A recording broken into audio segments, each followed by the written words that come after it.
Tallstar's Revenge, Chapter 3. Thick snow smothered the high moor, but in the camp-shelter dip, the heather and grass was tinged green with the promise of new leaf. Talkit could feel the prick of fresh stems beneath his paws as he skimmed across the tusk rocks. Barkit fled ahead of him, tail whipping as he plunged down into the meeting hollow. Talkit reached the edge and leaped, sailing fast and high before landing skillfully and racing on without missing a paw step. Barkit charged ahead, kicking sand in his wake. Excitement pulsed through Talkit's paws as he gained ground on his dim mate. He's 2 moons older and I'm still faster. Talkit pushed harder as Barkit reached the far slope of the hollow and scrambled out. Talkit jumped easily up the slope, clearing it as Barkit dived for cover beneath the thick grass beyond. He slowed to a halt, stopping a whisker from the barrage of thorns. Pelt twitching, he paced along the edge of the grass, swishing his tail. "I know you're in there, Mouse. I'm going to pull your tail." "Never," Barkit purred. "Come out and face me, Rabbit Heart. Come and get me, Buzzard Face." The grass rattled as Barkit scrambled deeper. Talkit ducked and peered into the branches. "I'm coming." A paw pressed on his tail.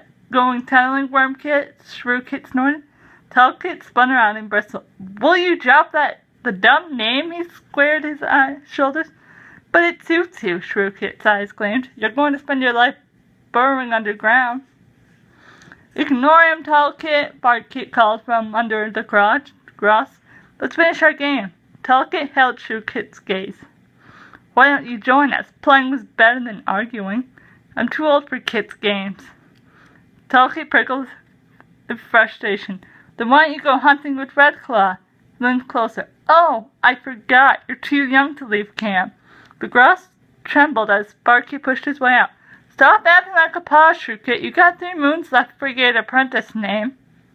Shrewkit puffed out his fur. "I don't see why I have to wait. I'm nearly big as Stowpaw." "No kid can be apprenticed before 6 moons, Talkit reminded him. "Don't you know the warrior code?" Shrewkit flicked his tail. "Do tunnelers have a code?" Talkit flexed his claws. "We're warriors too," he snapped. "We train to hunt and fight like war runners. We just have extra skills." "Do you mean digging?" Shrewkit sneered. "Rabbits can dig. It's not such a great skill." "Yes, it is." Talkit felt a rush of fury. Shangrass is helping to build a tunnel right down to the bottom of the garage.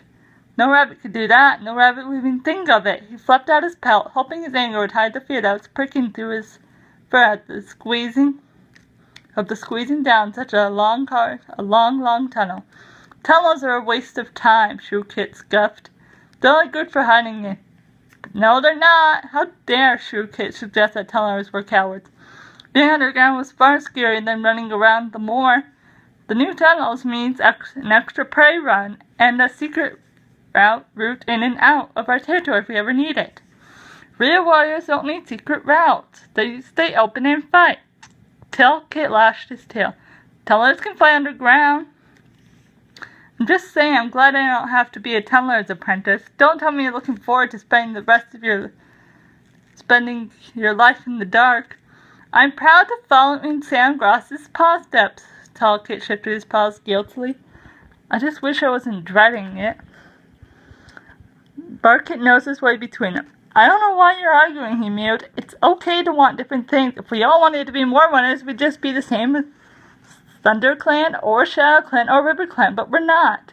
We're Wind Clan, and we can fight and hunt and tunnel." Talkit swallowed his frustration. Barkit was right. Wind Clans were special, and it was Mouse's brain to stand around arguing about it. Whipping his tail, he turned and stomped away. Sharp pain stabbed his paw. "Ow!" He lifted it, hopping, and his pad stung like fury. Barkit bounded over. "What's wrong?" "I stepped on something sharp." Talkit held his paw. Barkit crouched and peered at the pad. Gently, he tipped it up to get a better look. "It's a grass thorn," he mewed. Talkit glanced nervously toward the medicine den. Should I get Hawkheart to get it out? If Hawkheart was busy, he didn't want to be disrupted, especially by buzzard prey. No need. Leaning closer, Bartkit pressed his muzzle to Talkit's pat. Talkit felt his den-mate's breath warm on his paw. Then a sharp tug, and pain melted away. And then there was a sharp tug, and the pain melted away. Bartkit sat up. A large thorn stuck between his teeth. Blood glistened on the tip. He spat it out. Lick your paw really hard, he ordered. That'll stop it from going bad. Talkit lifted his paw and examined the pad. A spot of blood was welling where Bartkit had removed the thorn. He laughed at it, amazed how quickly the pain had disappeared. The blood tasted salty on his tongue. Thanks, Bartkit. He looked at his friend. How didn't you know what to do? Bartkit shrugged. It was obvious. Shrewkit rolled his eyes. Brilliant, Sora. That's really going to help catch rabbits or fight invaders. Bartkit tipped his head on one side.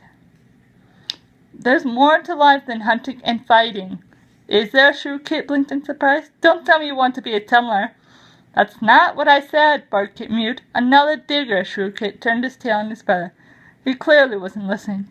That's just what WindClan needs. Bartkit watched his brother march away.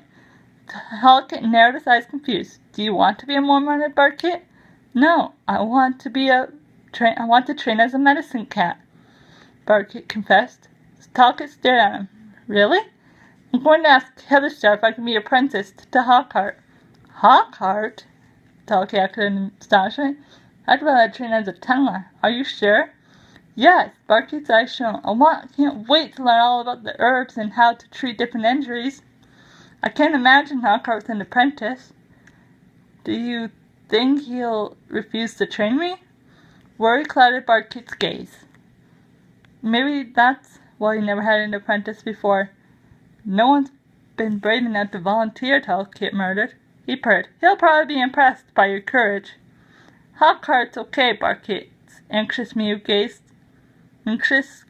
slid toward the medicine den. He just doesn't like being asked rabbit-brained questions, that's all. Then how will you learn anything? Talkit pointed out. I'll watch what he does, and only ask questions when I'm sure I don't understand. Talkit blinked, surprised by how determined Bartkit sounded. He might have been planning this for ages. Sadness pricked his chest. We'll never train together. You're training as a tumbler anyway, Bartkit reminded him. I'll learn to hunt and fight, while you would learn have learned basic tunnel skills. Talkit glanced at Shrewkit, who was following Stage Paw from the pre-pile. Now I'm stuck with him. Ignore his teasing, Bartkit urged. If you don't react, he'll probably get bored and back off. I guess. Talkit wasn't convinced. Let's go see Lily Whisker and see if Lily Whisker needs help hunting. Please. He turned towards the other dens. I'll catch up, Bartkit mewed. I want to ask Heatherstar about becoming Hawkheart's apprentice. As Bartkit headed toward Heatherstar's den, Talkit padded along the thick grass at the far end of the clearing. Flamepet was outside the den, propped against a low hummock, while Lily Whisker sat beside him, carefully grooming her lifeless leg. Dopa and Reepaw were crouching in the grass beside them, eyes fixed on Flamepet. The elder was mid-story. I took a right fork in the tunnel, he gasped. It was darker than the inside of a rock, but I could hear the rabbit a few tail lengths ahead. It was running so fast, leaving a trail of fear scent so strong even a moor runner could follow it. Isn't tunnel hunting easy? Dopa interrupted. There's only one way for the prey to run. Flamepelt knocked her gaze. You think it's easy to run full pelt in stone-black darkness? As Dopaw's eyes widened, Whiteberry padded from the grass den. His snowy pelt glowed in the sunshine. You've only got your ears, nose, and whiskers to guide you, he explained. One wrong paw step and you could hit a wall. Flamepelt leaned forward. A dead end gives a different echo from a passage. An experienced tunnel can hear whether an underpath will open out or get narrower, just the way the air ruffles his ear fur. Lily Whisker lifted her muzzle. I used to be able to hear a cavern halfway across the moor just by the echo of my paw steps, she boasted. Whiteberry lay beside her and stretched sleepily. I could scent prey through a tall tail length of soil.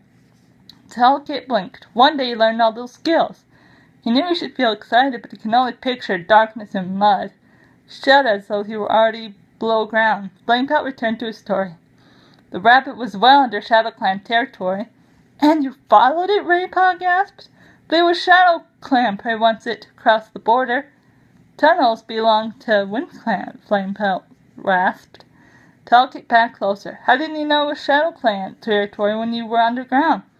The soil smells of pine sap, Flamepelt told him briskly, then pressed on. The rabbit kept running. I was closing in on it fast. Then I heard paw steps on the forest floor below. I was close to the surface. Dopaw's tail twitched. Could they tell you were there? Bill Whitebeard cut in with a snort.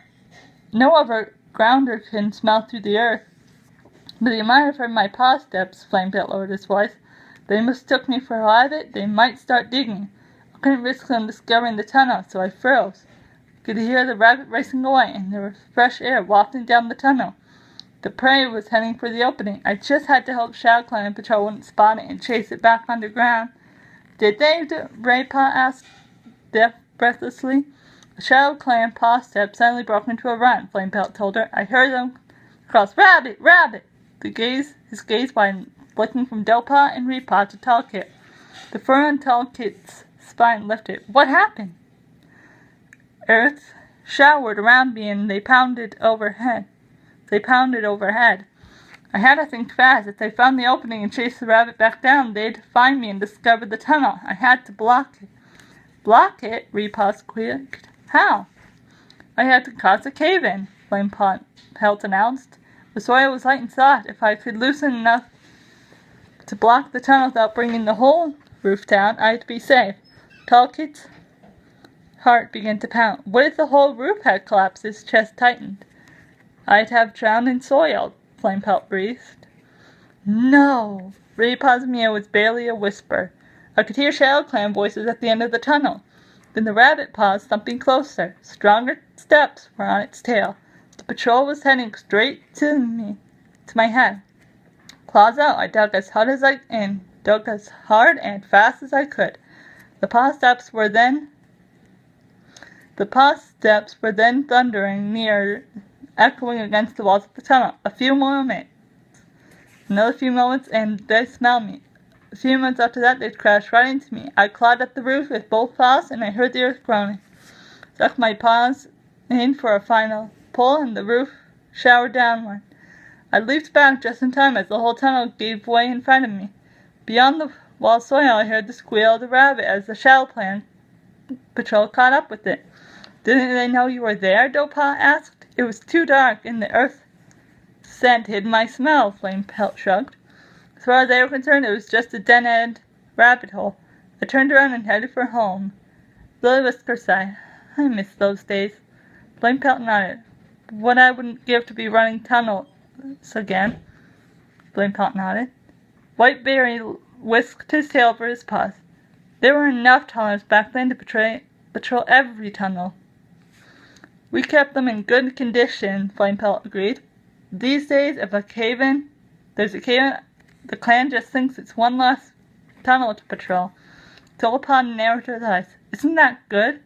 Isn't it good we don't have to send so many cats underground? She nodded to Lily Whisker's legs. It's dangerous. Being a moorrunner is not exactly safe, Flamepelt retorted. There are buzzards and dogs and foxes above overground. They're just as dangerous as a cave-in. The better trained we are, the less risk there is. That's why we need to keep training our youngins to tunnel. There'll be a time when we'll need to depend on the tunnels again. Repaw lifted her head sideways. But there are plenty of rabbits these days. Now our territory covers the whole moor, and even the worst snow we can find enough to feed the clan. Flamepelt sat up. What if another clan decides to invade our territory? Dopaw bristled. We'd fight them off?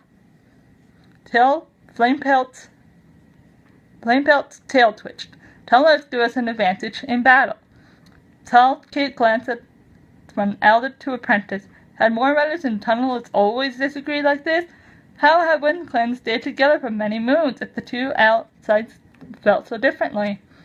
Well, that's the end of Tallstar's Revenge, Chapter 3. I have been Amused for 23.